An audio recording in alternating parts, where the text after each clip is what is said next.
जय हिंद दोस्तों, मैं आशीष शर्मा। बहुत बहुत स्वागत है आपका मेरे यूट्यूब चैनल में। तो जैसा कि हम जानते हैं, अभी यूपी पुलिस की नई वैकेंसी आई है। 60,244 भर्ती को पूरा करने के बाद ये जो वैकेंसी आई है आपकी 19,220 की वैकेंसी है। और अभी इसमें हम कांस्टेबल लेवल की बात करने वाले हैं, एसआई लेवल की अभी हम बात इसमें नहीं करने वाले हैं। तो कांस्टेबल में आपके लिए क्या आपका एज क्राइटेरिया है, क्या आपका सिलेबस है और कितनी वैकेंसी है, वीडियो को एंड तक देखिए। आपको स्किप नहीं करना है वीडियो, ठीक है। तो देखिए, जैसा कि हम 19,220 वैकेंसी हैं, ये टोटल वैकेंसी बताई जा रही हैं। और इसमें जो पीएससी की भर्ती होती है, जो पीएससी वाली वैकेंसी है, वो आपकी 9,837 वैकेंसी है। महिला वाहिनी ये अलग से अभी नया आया है, महिला वाहिनी। और ये इसमें 2282 वैकेंसी है। यूपी का एक स्पेशल एक फोर्स है, यूपी एसएसएफ, जो कि यूपी में जो मेट्रो चलाई जा रही हैं और मेट्रो आगे चलेंगी, उसमें जो फोर्स काम करेगा, जैसे कि दिल्ली में अभी सीआईएसएफ वगैरह का काम रहता है मेट्रो का, वो यूपी एसएसएफ 1341 पोस्ट है। और नॉर्मल जो कांस्टेबल जो थाने वगैरह में रहती हैं, जो अभी 60,244 भर्ती हुई थी, इसमें इस भर्ती में केवल 3,245 वैकेंसी हैं। सशस्त्र पुलिस, जिनके पास हमेशा जो आपका बंदूक और ये मतलब आपके आर्म्स रहते हैं, वो उनकी रहने वाली हैं 2,444 वैकेंसी। इसके अलावा घुड़सवार की 71 वैकेंसी रहने वाली हैं। लेकिन घुड़सवार में आपको एक डिप्लोमा वगैरह भी मांगा जाता है, जिसमें आपने ट्रेनिंग कर रखी हो घुड़सवारी वाली, जिसमें आप सब कुछ जानते हो, ठीक है। जिस तरह से बाकी ट्रेड्स रहते हैं, इसी घुड़सवारी का भी एक डिप्लोमा होता है। जैसे सिलेक्शन फेज में जो एग्ज़ाम होता है, उसमें घुड़सवारी वाली वैकेंसी निकलती हैं, उसी तरह से इसमें निकली है। तो इसमें आपको कुछ ना कुछ ज़रूर मांगा जाएगा। अब इसमें हम बात कर लेते हैं कि एज क्या रहती है। एज का क्राइटेरिया रहता है जनरल वालों के लिए, जो रहता है वो रहता है 18 से 22 साल लड़कों के लिए रहता है, 18 से 22 तक। और जो लड़कियों के लिए रहता है वो 18 से लेकर 25 तक रहता है। अच्छा, इसमें एक चीज़ और होती है, जैसे ईडब्ल्यूएस कैटेगरी जो होता है, तो वो कास्ट बेसिस रिजर्वेशन नहीं होता है। और जो उम्र में जो छूट दी जाती है, वो कास्ट के बेस पर दी जाती है कि आपकी कास्ट कौन सी है। तो ईडब्ल्यूएस जो है वो इकोनॉमिकली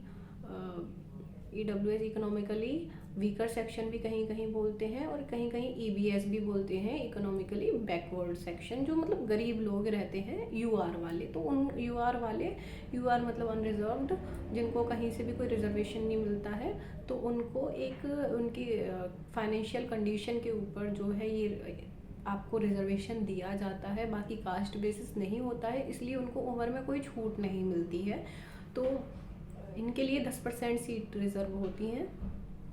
इसमें आपको अगर कोई छूट नहीं देंगे ना, तो आप ये मानिए, जो बॉयज़ की है वो वही 18 से 22 रहने वाली है, और जो गर्ल्स की है वो 18 से 25 रहने वाली है।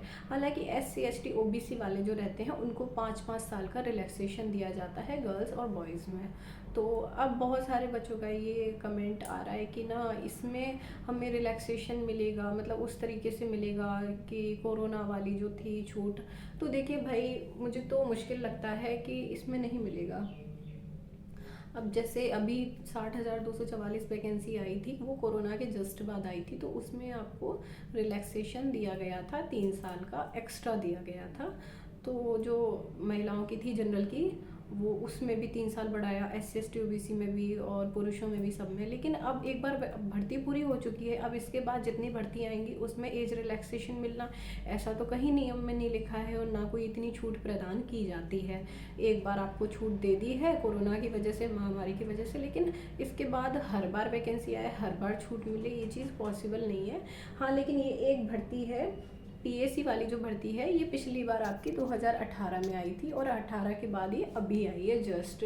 तो इसमें आप छूट की मांग कर सकते हैं, जो कि वैलिड है। बाकी वैकेंसी में तो आप अगर मांग, आप देखिए, आप स्वतंत्र हैं, आप कुछ भी कर सकते हैं। भारत देश जो है, उसके नागरिक कुछ भी कर सकते हैं, उनको छूट है, तो आप बिल्कुल डिमांड अपनी रख सकते हैं अगर आप चाहें। बाकी लीगली तो ये मतलब डिमांड रखना मेरे हिसाब से तो ठीक नहीं है, क्योंकि वैलिड रीज़न होना चाहिए ना, कि भाई कोरोना के बाद अभी वैकेंसी आई है, या फिर बहुत समय से वैकेंसी नहीं आई है, या पिछली बार आपको रिलैक्सेशन नहीं दिया होता, ऐसा कुछ होता। अब आपको रिलैक्सेशन दिया हुआ है तो इतना कोई इशू नहीं है। अभी एसआई की मैंने इसमें कोई बात नहीं की है। जो ये महिला वाहिनी है ये तो पहली बार आया, ये वैकेंसी आपकी पहली बार आई है। और तो अब जो नई वैकेंसी आती हैं तो उसमें आप छूट की मांग भी वैलिड नहीं होती है, क्योंकि अगर कोई नया संगठन बना है या नई जगह पोस्टिंग हो रही है, नया कोई डिपार्टमेंट है, तो उसमें ऐसा कुछ नहीं होता कि आप मांगे छूट। आप ये बोलें कि पिछली बार इतना पहले आई थी और अब आई है, लेट आई है। हाँ, पीएससी वाले में आप छूट की अपनी डिमांड रख सकते हैं, जैसे भी आप चाहें ट्वीट कर सकते हैं, या फिर आप ट्वीट कैंपेन के अलावा आप ऑफलाइन जो आपके आसपास के नेता हैं आप उनको भी बोल सकते हैं जाकर। तो धरना प्रदर्शन अगर सब संगठित हो जाएं, ये सारी प्रोसेस रहती हैं, लास्ट कोर्ट का भी रहता है, तो इस तरीके से आप कर सकते हैं। अब देखिए सिलेबस वाली जो वीडियो है, तो सिलेबस का जो डिटेल वीडियो है वो बाद में नेक्स्ट वीडियो में आपको डिटेल सिलेबस मिल जाएगा, क्योंकि मैंने भी बहुत डीप एनालिसिस की थी जब पिछली बार मैंने एग्ज़ाम दिया था। तो बहुत एक नहीं कम से कम 10 टीचरों के एनालिसिस वीडियो देख के जो उसका निचोड़ मिला, और जो प्रीवियस ईयर क्वेश्चन सॉल्व किए, टेस्ट लगाए, उसके अकॉर्डिंग, और जो अभी 2 बार एग्ज़ाम हुआ उनके अकॉर्डिंग जो मेरा एनालिसिस है, तो वो आपको नेक्स्ट वीडियो में मिलेगा। लेकिन अभी मैं आपको एक ओवरव्यू बता दूं, तो इसमें पुलिस में आपके 150 क्वेश्चन रहते हैं और 4 सेक्शन रहते हैं आपके, हिंदी का, मैथ्स का, रीजनिंग का और जीएस का। तो ये आपका रहता है 150 क्वेश्चन, और आपको हर एक सेक्शन 37 और 38 मार्क्स का रहता है। 2 सेक्शन 37 के, 2 38 के, और 120 मिनट यानी कि पूरे 2 घंटे का आपको इसमें समय दिया जाता है। इसमें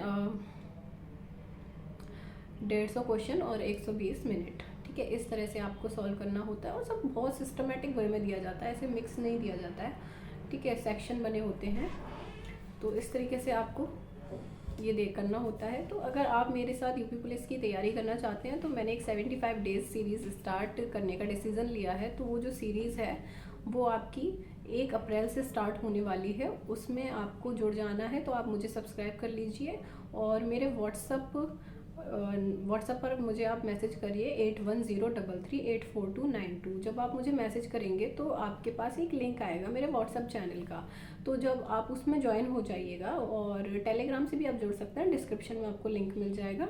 व्हाट्सएप से भी जुड़ सकते हैं, और मेरे इंस्टाग्राम से भी आप जुड़ सकते हैं, डिस्क्रिप्शन में सब कुछ सभी की लिंक मैंने दी हुई है। और उस सीरीज़ से आप जुड़ जाइए। आपको डेली एक शॉर्ट वीडियो के फॉर्म में आपको एक टारगेट दिया जाएगा 75 डेज़ का, आपको उसको डेली के हिसाब से कवर करते रहना है, और आपका टाइम पे सिलेबस बहुत अच्छे लेवल पे कवर हो जाएगा। इसके अलावा मैंने दिल्ली पुलिस की सीरीज़ चलाई हुई थी 100 डेज़ की, अभी वो चल रही है कंटिन्यू। आपको बस वो सिलेबस अपना कंप्लीट करना है। और देखिए जो लोग बोल रहे हैं कि अभी एग्ज़ाम हो जाएगा, अप्रैल में हो जाएगा, मई में हो जाएगा, ऐसा कुछ भी नहीं है, क्योंकि अगर अप्रैल के लास्ट में आपका नोटिफिकेशन आता है तो वो मई तक भी आ सकता है। ऐसा नहीं है कि मान लीजिए अप्रैल के लास्ट में भी आ गया, तो कम से कम 20 दिन तक तो फॉर्म भरे जाते हैं, तो आपका मिड मई तक तो आपके फॉर्म ही भरे जाएंगे। और इसके बाद आपको कम से कम 1.5 से 2 महीने का समय तब दिया गया था जब आपकी आचार संहिता लगने वाली थी पिछली भर्ती में, और जो आपका एग्ज़ाम था इसीलिए बहुत जल्दी कंडक्ट कराया गया था। लेकिन अब ऐसा कुछ भी नहीं है, अब न्यूज़पेपर में ये दे दिया गया है कि 1 साल में भर्ती पूरी होनी है, तो कम से कम आपको 4 से 5 महीने का समय एग्ज़ाम के लिए मिलने वाला है। उसके बाद जो 5 से 6 महीने, 6-7 महीने हैं, वो आपकी आगे की भर्ती, उसमें प्रक्रिया आपकी चलती रहेगी। तो आपको बहुत ज़्यादा परेशान नहीं होना है, आपके पास 4 से 5 महीने हैं, आप आराम से अपना सिलेबस कवर कर सकते हैं। और ऐसे ही वीडियो के लिए आप मुझे सब्सक्राइब कर लीजिए, और व्हाट्सएप नंबर मैंने आपको दे दिया है वीडियो में, तो आप मुझे मैसेज करके मेरे व्हाट्सएप चैनल से भी जुड़ सकते हैं। धन्यवाद।